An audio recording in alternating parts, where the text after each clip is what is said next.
অহিংসা নীতির পুরোধা মহাত্মা গান্ধী আমৃত্যু মানুষের মাঝে শান্তির বাণী প্রচার করে গেছেন। নোয়াখালীর জয়াগ্রামে প্রতিষ্ঠিত গান্ধী আশ্রম আজও সেই দর্শন প্রচার করে চলছে সাধারণ মানুষের মাঝে।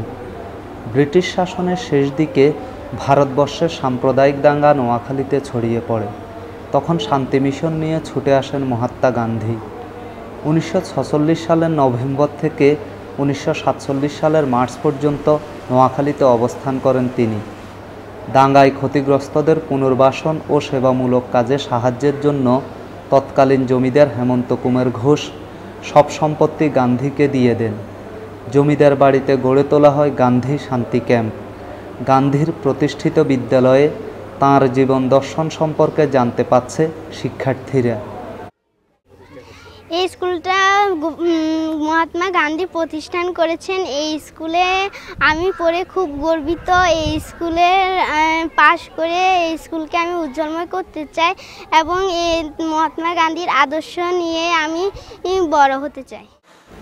1975 সালে প্রতিষ্ঠা করা হয় গান্ধী আশ্রম ট্রাস্ট। এরপর বানানো হয় গান্ধী স্মৃতি জাদুঘর। গান্ধীর বিভিন্ন ছবি, ব্যবহার করা সামগ্রী ও বইপত্র আছে জাদুঘরে। এসব দেখতে দূর দূরান্ত থেকে ছুটে আসেন দর্শনার্থী।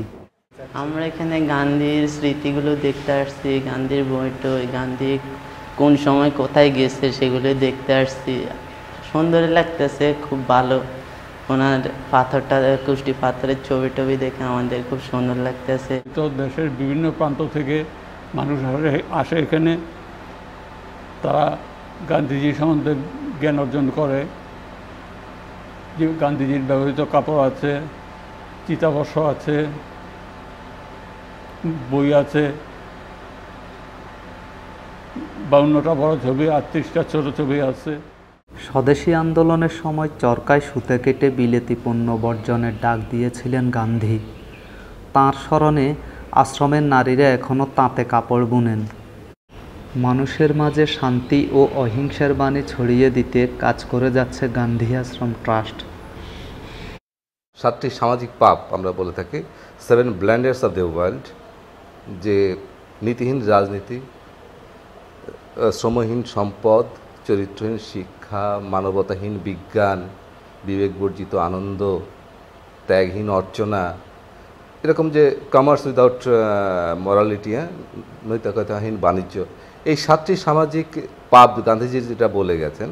এবং বর্তমান বৈশ্বিক প্রেক্ষাপটে আমরা দেখছি যে এই 7টি সামাজিক পাপের কারণেই অশান্তির মূল কারণ। 7টি সামাজিক পাপই অশান্তির মূল কারণ। তো আমাদের ক্যাম্পেইন প্রোগ্রাম মূলত এই 7টি সামাজিক পাপের বিরুদ্ধে। আমরা দেশের যে কোনো জায়গায় যাই না কেন এই কথাগুলো বলে থাকি। আমার গ্রামে যেখানে আমি কাজ করি সাধারণ মানুষের মাঝে এই কথাগুলো বলে থাকি। যারা সুধী সমাজ আছে তাদের কাছে গেলে আমরা এই কথা বলে থাকি। আসুন আমরা সবাই মিলে এই 7টি সামাজিক পাপের বিরুদ্ধে একত্রবদ্ধ হই এবং একটা সোনার দেশ আমরা গড়ে তুলি, যেখানে সবার জন্য শান্তি, অধিকার, সুশাসন নিশ্চিত হবে। গান্ধীর রেখে যাওয়া স্মৃতি দেখে এদেশের মানুষ শান্তি ও অহিংসার নীতিতে উদ্বুদ্ধ হবে, এমনটাই প্রত্যাশা সবার।